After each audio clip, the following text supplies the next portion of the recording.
What is going on, everybody? Welcome back to NFL Breakdown. I'm Royce Brash. And I am Anthony Schurz. And we're here to talk about everything NFL from free agency to the Super Bowl going into next season. Just basically all we're going to do. We're starting off with the new Indianapolis Colts head coach hiring of Frank Reich, the ex-Philadelphia Eagles offensive coordinator. I think it was a good hire. Especially after the Josh McDaniels debacle that occurred where he backed out of the job. And this was the next best thing. And I think it's going to be a blessing for the Colts as far as Andrew Luck goes and just the development as far as he's concerned. And basically with them trying to build a defense there, it's going to be a very interesting hire. So what did you think when you heard the news? I think it was a overall pretty good pickup for the Colts. Jim Caldwell was an overall OC, wasn't he? Yeah. The last OC they had was Jim Caldwell, and they went to a Super Bowl. So I think they've had overall pretty good history with it. Frank Reich is actually a really smart, he was just a smart football player, and he's obviously a pretty damn good coach. He did a really good job with the Eagles. They won a Super Bowl, and their offense was really good, and he really knows how to adapt to his quarterbacks. The system that they were playing with under Nick Foles won the Super Bowl. And Nick Foles played lights out, which wasn't, Frank Reich, obviously. But Frank Reich called the right plays. And he just overall, at that Super Bowl, he really knew what he was doing. He outsmarted the defensive coordinator for New England. So, those are my thoughts. And fun fact about Frank Reich, he led the biggest comeback in NFL and college history. There you go. Another takeaway I have from this is basically just the fact that the Frank Reich hire is probably one of the best hirings that have occurred this offseason. My favorite, I would have to say, was probably Matt Patricia to the Lions. And the reason for that is he's a defensive head coach. Matthew Stafford fits in well with Jim Bob Cooter as the offensive coordinator there. So you didn't make any change there, but you brought in a defensive guy. But with the Frank Reich hire, it helps out with Andrew Luck, who has had injury concerns. You bring in what sounded like a more vibrant head coach, someone who is dedicated. And Josh McDaniels? Ooh, yeah. Oh, yeah. He was more dedicated to it. Clearly more dedicated. Oh, yeah. Clearly more sure. Dedicated. And if you look at the situation, he's getting an all-pro young quarterback in Carson Wentz and going to another all-pro young quarterback in Andrew Luck, again, if he can stay healthy, which I think he's going to do that. They still have Costanzo. They still have Costanzo, don't they? And left tackle, yeah. So he was pretty good. He's good. He's still a good player, but you're looking at a team that is in rebuild mode. They still have Frank Gore? And he's a free agent, actually. They probably will resign him. He's done pretty well for his age. They got a good rookie over there in Marlon Mack who did well. And overall, the hiring I think is good. It's just, and I think the best part about the hiring is they're not getting rid of the coordinators that McDaniels brought in. And they announced that today. They said they officially signed them to contracts, and he brought in some other guys to be a part of that as well that weren't officially signed. And other than that, it's just a great hire overall for the Colts, and it's just, you got to be happy for them after the whole debacle they had with McDaniels and getting this guy. But the one thing I want to go into about the hire is, what does this do for the Eagles going into next season? You being a Giants fan may have an opinion on that, but I don't know what it does. I think Doug Peterson was more of a force on that team than I would say the offensive coordinator was. It's probably right. Yeah, probably accurate. Being a former Eagles quarterback as the head coach of the team with Nick Foles and Carson Wentz going into next season, I think there's not much of a bad situation that could come out of this. Quarterback controversy is the only thing I think that could be negative. You could say that, but I'm of the mindset that Carson Wentz is their starter no matter what. Of course, but the thing is that Carson Wentz didn't win the Super Bowl, Nick Foles did. Well, that's true, and I understand that, but Nick Foles also doesn't exactly have the same thing happened in 1990 with the Giants, and they never really sorted it out. Yeah, but what I'm saying is that Nick Foles doesn't really have an eye on starting with the But see, the thing is that he is a good football player and he knows it. Why would you want to be a backup? Well, if you would want to be a backup, if you could get more opportunities to win rings, and I mean, look at Garoppolo. He was content being a backup until he got traded. Well, that's because he was a backup under Tom Brady. Well, that's true. But and also, he only had played for 2 years. Nick Foles has been playing for how long? 6 years? 7 years? Yeah, roughly. He had 2012. I mean, he was drafted with luck and RG3. What does he have? Maybe 5 years left? Yeah, probably. He's also not. So you really want to spend your 5 years on the bench? I don't think so, man. He's not. From what I've heard, he's not the most dedicated person to the game. He had contemplations of retirement prior to this last season. Well, yes, Jeff Fisher makes everyone want. Well, Andy Reid was his head coach. Andy Reid ended up bringing him back in. He never played for the Chiefs, and then in the offseason he signs with the Eagles, who had no interest in starting him until their quarterback went down. So. And I don't think, and he understands that, and he's even acknowledged he likes playing with Wentz, and it's not, there's no feud there, but I would completely understand if he wanted to play elsewhere, and I think towards the end of his career he will. But this is a guy who's talked about being a pastor when he retires. Then maybe I'm wrong, but for the most part, I think that most NFL players make it there by wanting to start and being competitive. Yeah.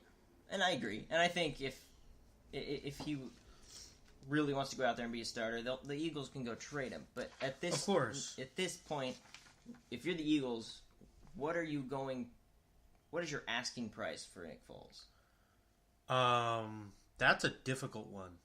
Because he is a backup, but he's a Super Bowl winning backup, and he's like the best backup in the NFL. I mean, and he's better than 70% of the starting quarterbacks, maybe more. So he's really not a backup. It's kind of like, okay, obviously, Nick Foles is not Steve Young, and I'm not saying this. But when the 49ers had Joe Montana and Steve Young is technically a backup, but he's really not a backup. I mean, he's not a backup caliber player.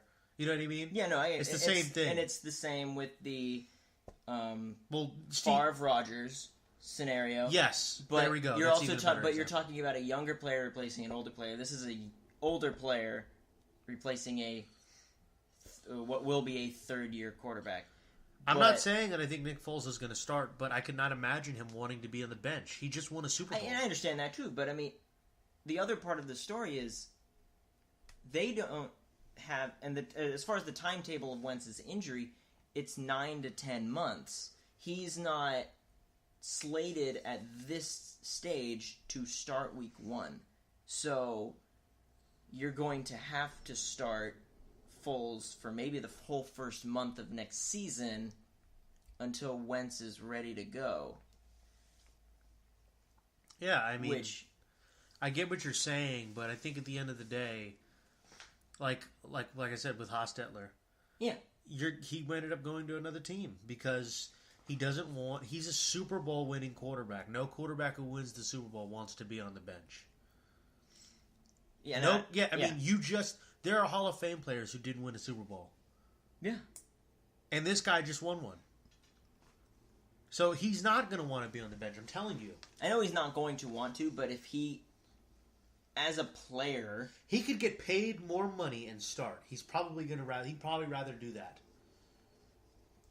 And I mean, I would too, but teams are also wary of the whole Jeff Fisher experience, and if he doesn't fit well But everybody played like crap under Jeff Fisher. Well, it's true. Except for Todd Gurley. For the first season. But I get your point. But the problem is he never played a snap in Kansas City with Andy Reid. So that's kind of up in the air. He never really showed his true potential with Jeff Fisher and the Rams when they traded him over.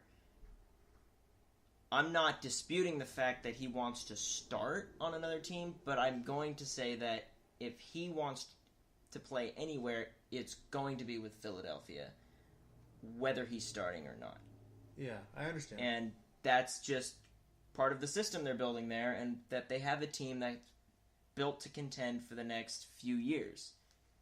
I'm not going to say, like, a decade or so. If they do everything right, they might be the next, like, almost dynasty. I'm not going to go dynasty quite yet. I don't think the Eagles are ever going to have a dynasty. Well, I'm just saying, hypothetically, they have the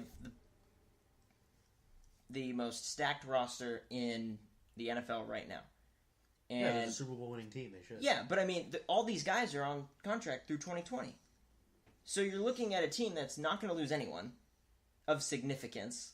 I mean, you're going to lose a couple guys here and there, but they're not like the Malcolm Jenkins type player, the Fletcher Cox type player, the Alshon Jeffrey, Carson Wentz type player. You're losing guys that aren't like in the high payroll area that are backups. Yeah, I get what you're saying. And this team will go for a long run, but it's expected. It's expected. The only team in that division that can compete with them is the Giants, and because I don't see the Cowboys with their defense competing with anyone, unless the Redskins are the usual incompetent selves that they are. But yeah, the Redskins have been incompetent except for a couple occasions in the 2000s. Unless Alex Smith can prove us wrong, because I think the Redskins got worse on that trade, personally, but other than that, the Eagles are going to be winning this division for the foreseeable future, unless the Giants can capitalize on getting a running game or even a decent defense going. But to get back, and that was a tangent on the Philadelphia Eagles for a bit, to talk about the offensive coordinator, what he did, but to go back to the Colts, what does this do for the division now? To me, this is the hardest division to predict for next season, only because last year injuries were relevant. Andrew Luck wasn't playing. Deshaun Watson got knocked out for an entire year. You had the Tennessee's defense was playing a lot better than they should have been, and Marcus Mariota had a horrendous year, and they still made the playoffs. It's just one of those things where... DeMarco did his job. He didn't either, but Derrick Henry proved to be a great running back for that team. I think DeMarco will bounce back. Oh, he will. No, I'm not saying he won't, but I'm saying he's not the future of that position for that team. Derrick Henry will be. Yes. But you're looking at a team in the Titans that has, in my opinion, this year is the weakest team in that division. They were my favorite to win the division last year because I didn't know what Bortles was going to do. You don't think the Texans are weaker? No, with Deshaun Watson, the Texans are stronger. Okay, fine. If they don't have a quarterback, they're a weaker team. Plus, the Texans did not have a healthy defense either. They lost very true. All of their players. And they had the best defense in 2016. So, the Texans, in my opinion, are a team that can compete with the Patriots. Didn't do very much for them.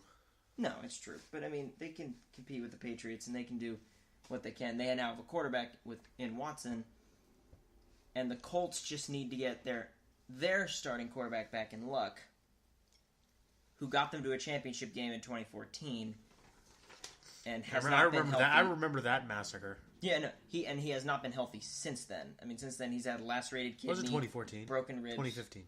Well, it was 2014 season. No, it was 2015. Well, it was the playoffs were in 2015, but it was the 2014 season.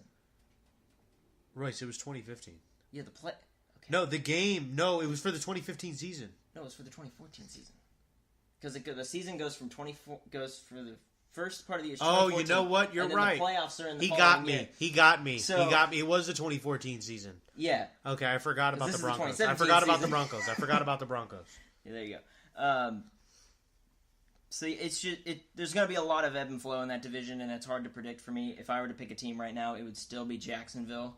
Oh, what? Of course it would be Jacksonville. Based off the defense alone. Again. You think the Texans would win it over Jacksonville? The division? With a quarterback? Yeah. No, they would not. And a healthy defense? Yes, they would.